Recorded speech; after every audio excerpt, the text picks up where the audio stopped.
Thank you very much. Thanks, Reefa. Good evening, everyone. So first of all, I feel very honoured to be here tonight. Liz Harrison-Flynn. I'm the Director of Digital Operations and Services at Legal & General. Indeed, we met last year, and we were talking about this event. I came to this event for the first time. And I think Reefa sort of said, oh, you must come and do something. And I kind of went, yeah, sure. Never thinking it would really sort of come to anything.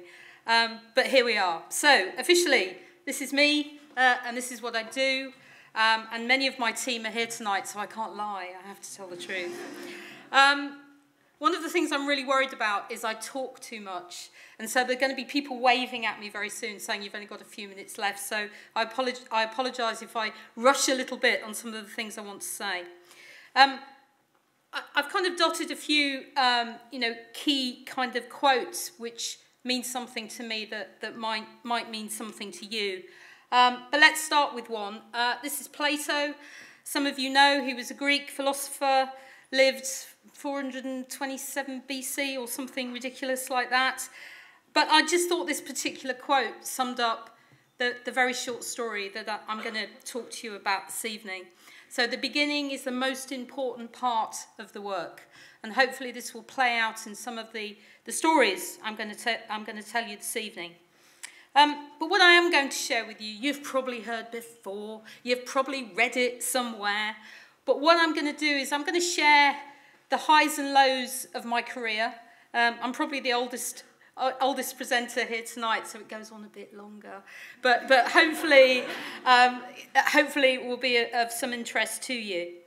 It will be centred around really two things. There are 6 critical moments in my life where a split-second decision I made really changed the direction of travel for me. And I'll talk to you about some of those. And more importantly, some of the great people that have influenced me over the course of my career. Let's start with the beginning, though, but not quite the beginning. Not in hospital, being given birth by my mum. It's a night I will remember forever. July the 12th, 1969. Anybody know what that date means? That was the night that Neil Armstrong and Buzz Aldrin landed on the moon. Why is that interesting me? I was very young when that happened. My father had built part of the lunar landing craft with his organisation that he worked for. So for years running up to that event, he had this beautiful model on his desk. So I knew there was something really important happening. And there he was outside on our back lawn with a telescope, which probably couldn't see much further than the end of our garden, trying to indicate to my sister where the astronauts might be. But against all of that, the thing that landed with me that night was just how brave these two guys were. They had a 50-50 chance of getting back, yet they still did it. So, after that night, I wanted to be one of those. That was what I was going to be. But most importantly, I fell in love with Neil Armstrong. He was quite cute looking, and as I've grown up, I've read a lot about him. He was a farmer's son. He learnt to fly a crop dusting aeroplane on the farm. He eventually became a military pilot and eventually became a test pilot. And after the Second World War, test pilots were dying about once a week because they were testing new jets and capabilities. A lot of the early astronauts came out of that kind of test pilot era because they were calm, they were brave, and they were mad, I think. Don't know if you know this, 2 years before he walked on the moon, he nearly died. He was in, it was a forerunner to the Apollo missions, and he was testing the ability to dock spacecraft together. And fundamentally, the capsule got into a spin, and it was revolving at 1 second every revolution. His partner, David Scott, had blacked out, and he was close to blacking out. But his calm approach solved the problem and saved his life. And generally, the view is that that was the moment where NASA decided he was going to be the first to walk on the moon. All of you know his favourite quote of the moment he walked on the moon, so I'm not going to repeat that because I'm sure you all know it.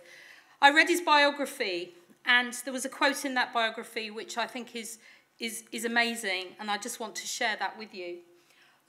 I believe every human has a finite number of heartbeats. I don't intend to waste any of mine. And he surely didn't. So that was kind of some of the kind of very early people that influenced me in terms of what I wanted to do. So I was born in this beautiful town called Nuneaton in Warwickshire. It's a small market town. I went to the local infant school there, and they discovered I had a major problem with my sight. And as a result of that, I couldn't read very well, I couldn't write very well, and I had general problems doing anything that was remotely academic. I was in a class of 50 children, so inevitably, in those days, I really struggled to get the attention and support that I needed. So I went home, and I was sort of a tender age of about 9.5, 10 by this point, and my father sat me down and he said, "We need to do something different." And through various means, a suggestion was made that I might go away to a boarding school because possibly they may be able to help me with some of the problems I was having. So at 10 years old, I was presented with a choice of 6 different schools. I went and visited them, and I had to choose one.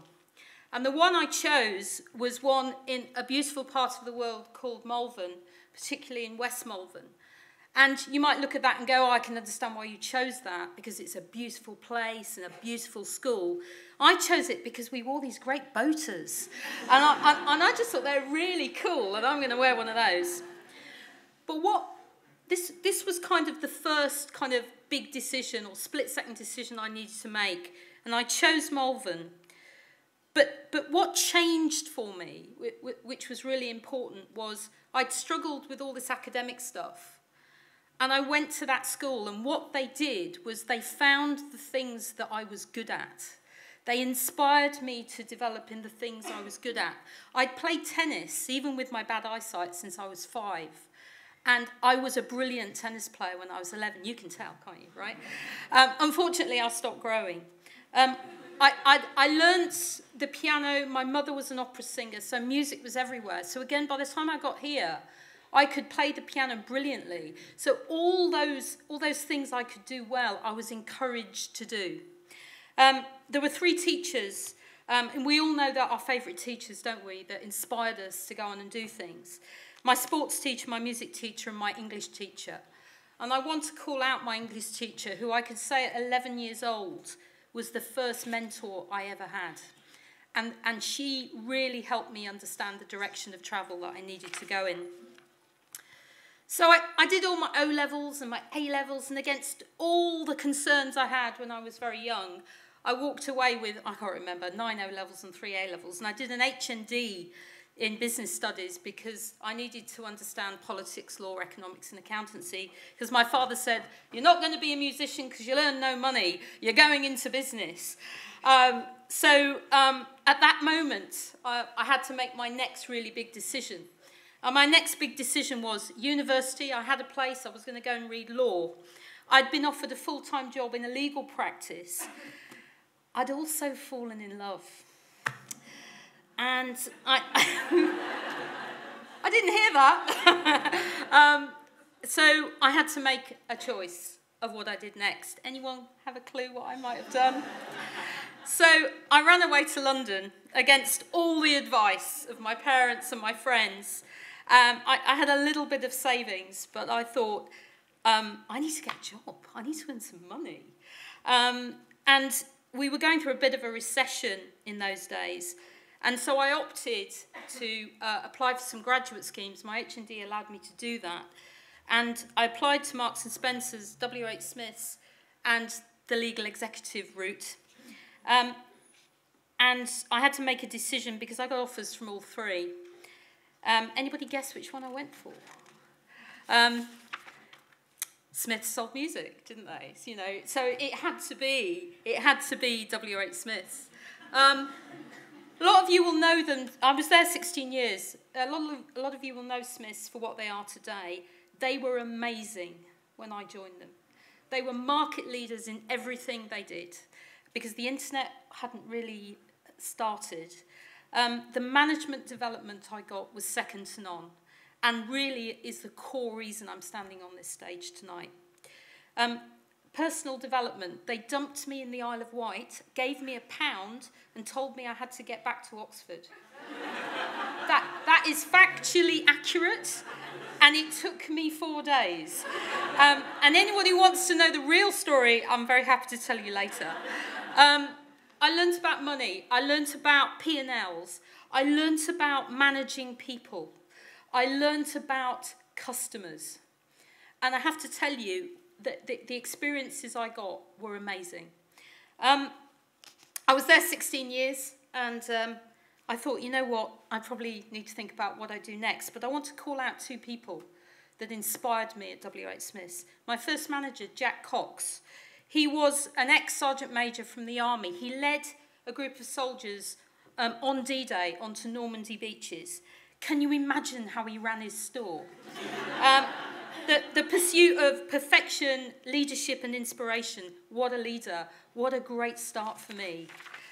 My area manager, a Scottish feisty individual, was the first person that ever sat down with me and talked to me about my career, about me, about what I was good at.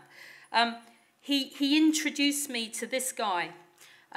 Tony Robbins, some of you might know him, he's legendary. He wrote a book called Awaken the Giant Within. If you get a chance, it's still relevant today, read it. And I started to realise how I could self-develop myself. Even today, 2 weeks ago, I got a message from Alex. He's obviously long since retired, but he follows my career on LinkedIn, which is just fantastic. So following the 16 years there, I needed to take what I'd learned at Smiths out for a bit of a spin. It was the millennium. There was this thing called the intranet, and everybody was walking around with these. So this is the famous Nokia 3310, which was the iPhone then, which is the iPhone of today then. All good retailers were being headhunted by these organisations because they wanted to open retail chains selling mobile phones and associated contract. All good retailers went, no, no, no, we're not going there. So here came my 4th decision. This company called Hutchison One Power, Chinese company, never heard of them, kept ringing me up going, we're going to do something really big and we want somebody to create a retail business. You will know them today as 3. They originally owned Orange and something called the Hutchison Rabbit, which isn't something you buy in Ann Summers, just in case. It was a small, very early prototype of a sort of telephone service. But I walked into that business. They literally handed me a checkbook and said, build us a retail business. So this was somebody that had 16 years of doing that stuff, and suddenly I could do it for myself. You know, we went out and we selected the stores, we designed the stores, we recruited the staff. I cut my teeth on technical project management for the first time. My team down here will be crying at this point. There were 2 key people I just want to talk about that were inspirational. One was Mark Lira. Some of you may know him. He's currently the CEO of BT Consumer. I met Mark at 25. He was this scruffy individual that was sitting next to me purporting to be leading the new sales channel for 3. He was creative, he was commercial, he was visionary. I could tell you some stories that would embarrass him, but I'm not going to because I don't have time. But I worked with him not only in my time at 3, but I followed him to another organisation. The lady on the right, some of you in the room will know, she may have even arrived, I don't know if she has. Christina was the IT director at 3, introduced me to project management and change, investment and really understanding how you build capability. I'd never had to do that before because in Smiths it was all done for me. The thing that Chris did for me, she gave me self-belief that I could do this stuff. She supported me and developed me, and 3 years later, I married her. So, you know, these are absolutely two of the most important people. I stayed there 11 years, and it was transformational. And, you know, I'm still very much in contact with my team from there. After 11 years, Mark said to me, I'm leaving 3. I was heartbroken. And I said, where are you going? He said, I'm going here. Orange and T-Mobile were merging and creating something called EE. And Mark said to me, do you fancy coming with me? Because it's going to be a bit tough. And I went, all right then, I'll do that. So this was 2 companies merging together. One of the great advantages of going there is I worked for somebody that in the industry called the Flying Dutchman. Olaf Swanty is the CEO, was the CEO there, and he's currently leading a banking activity out in Switzerland. Olaf was amazing, enthusiastic, visionary, understood what we were trying to do, created the vision of merging 2 businesses and creating a new brand. But it was the first role I ever did that I found really hard. And why was it hard? 2 companies, not very keen to merge, but being forced to merge, so there was cultural differences, substantial change, sadly redundancies inevitably where these things were happening, constrained investment, so systems that didn't talk to each other, lots of nodding on the front row there.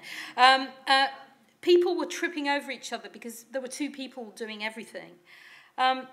It was so easy when we were at 3 because it was a brand new business, it was a startup.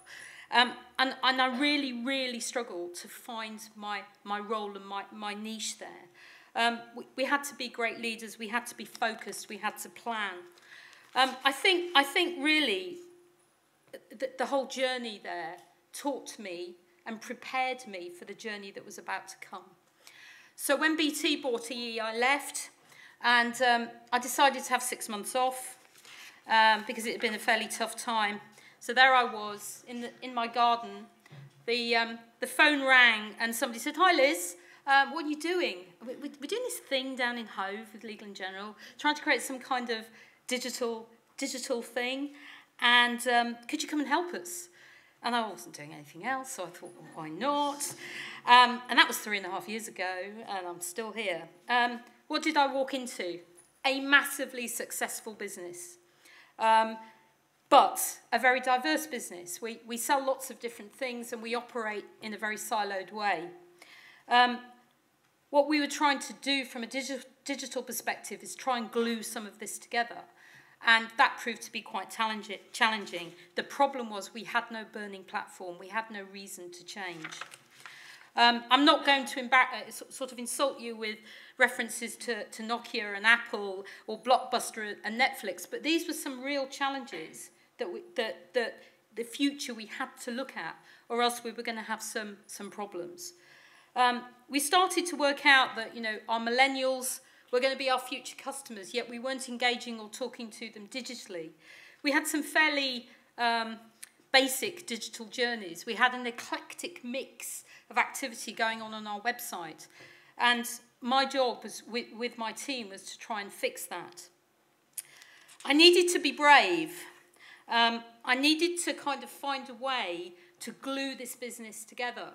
So I literally walked around the business with a begging bowl and I knocked on people's doors, senior leaders of our business, and I talked to them about digital, I talked to them about the opportunities and asked them if they were with me, and they said, we are.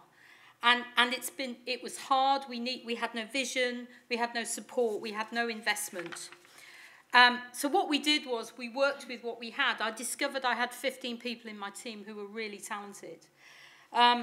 I then got an opportunity to go and spend 45 minutes with our CEO, and I told him a story. I told him what I'd learnt, I told him what I believed we could do, and the man from Del Monte, he said, yeah. And we got substantial investment and substantial support. Now, I've done that very quickly because I'm getting indicators down here, but that took a lot of conversation to get that far. So we went from 15 people, we'll have 200 people in L&G's digital machine by the end of this year. We have an internal consultancy, we have digital hubs down here in Hove, and we're launching a new hub in October in London.